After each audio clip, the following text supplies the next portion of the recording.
It in right now. As you know, I just met with the leaders of both parties to discuss a way forward in light of the severe budget cuts that start to take effect today. I told them these cuts will hurt our economy, they'll cost us jobs, and to set it right, both sides need to be willing to compromise. Now, the good news, American people are strong and they're resilient. They fought hard to recover from the worst economic crisis since the Great Depression, and we will get through this as well. Even with these cuts in place, folks all across this country will work hard to make sure that we keep the recovery going. But Washington sure isn't making it easy. At a time when our businesses have finally begun to get some traction, hiring new workers, bringing jobs back to America, we shouldn't be making a series of dumb, arbitrary cuts to things that businesses depend on and workers depend on, like education and research and infrastructure and defense. It's unnecessary, and at a time when too many Americans are still looking for work, it's inexcusable. Now, what's important to understand is that not everyone will feel the pain of these cuts right away. The pain, though, will be real.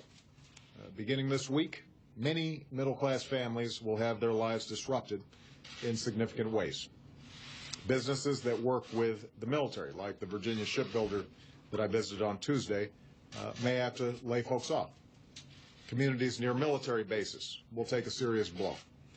Hundreds of thousands of Americans who serve their country, Border Patrol agents, FBI agents, civilians who work at the Pentagon, all will suffer significant pay cuts and furloughs. All of this will cause a ripple effect throughout our economy. Layoffs and pay cuts means that people have less money in their pockets, and that means that they have less money to spend at local businesses. That means lower profits. That means fewer hires.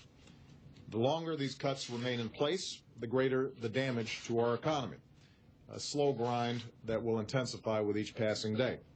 So economists are estimating that as a consequence of sequester, we could see growth cut by over 0.5%. It will cost about 750,000 jobs at a time when we should be growing jobs more quickly. So every time that we get a piece of economic news over the next month, next 2 months, next 6 months, as long as the sequester is in place, we'll know that that economic news could have been better if Congress had not failed to act. And let's be clear, none of this is necessary.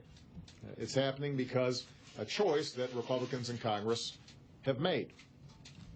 They've allowed these cuts to happen because they refuse to budge on closing a single wasteful loophole to help reduce the deficit. As recently as yesterday, they decided to protect special interest tax breaks for the well-off and the well-connected, and they think that that's apparently more important than protecting our military or middle-class families from the pain of these cuts. I do believe that we can and must replace these cuts with a more balanced approach that asks something from everybody. Smart spending cuts, entitlement reform, tax reform that makes the tax code more fair for families and businesses without raising tax rates. All so that we can responsibly lower the deficit without laying off workers or forcing parents to scramble for child care or slashing financial aid for college students. I don't think that's too much to ask. I don't think that is partisan. It's the kind of approach that I've proposed for 2 years. It's what I ran on last year. The majority of the American people agree with me and this approach, including, by the way, a majority of Republicans. We just need Republicans in Congress to catch up with their own party and their country on this. And if they did so, we could make a lot of progress. I do know that there are Republicans in Congress who, privately at least, say that they would rather close tax loopholes than let these cuts go through. I know that there are Democrats who'd rather do smart entitlement reform than let these cuts go through.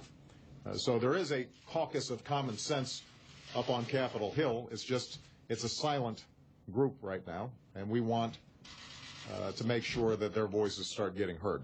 In the coming days and the coming weeks, I'm going to keep on reaching out to them, both individually and as groups of senators or members of the House and say to them, let's fix this. Not just for a month or two, but for years to come. Because the greatest nation on earth does not conduct its business in month-to-month increments or by careening from crisis to crisis. And America's got a lot more work to do. In the meantime, we can't let political gridlock around the budget stand in the way of other areas where we can make progress. I was pleased to see that the House passed the Violence Against Women Act yesterday.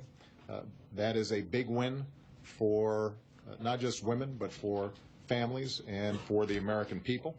It's a law that's going to save lives and help more Americans live free from fear. It's something that we've been pushing on for a long time. I was glad to see that done. And it's an example of how we can still get some important bipartisan legislation through this Congress, even though there are still these fiscal arguments taking place. And I think there are other areas where we can make progress, even with the sequester unresolved. I will continue to push for these initiatives. I'm going to keep pushing for high-quality preschool for every family that wants it. I'm going to keep pushing to make sure that we raise the minimum wage so that it's one that families can live on. I'm going to keep on pushing for immigration reform and reform of our voting system and improvements on our transportation sector. And I'm going to keep pushing for sensible gun reforms because I still think they deserve a vote. This is the agenda that the American people voted for. These are America's priorities. They're too important to go unaddressed, and I'm going to keep pushing to make sure that we see them through. So with that, I'm going to take some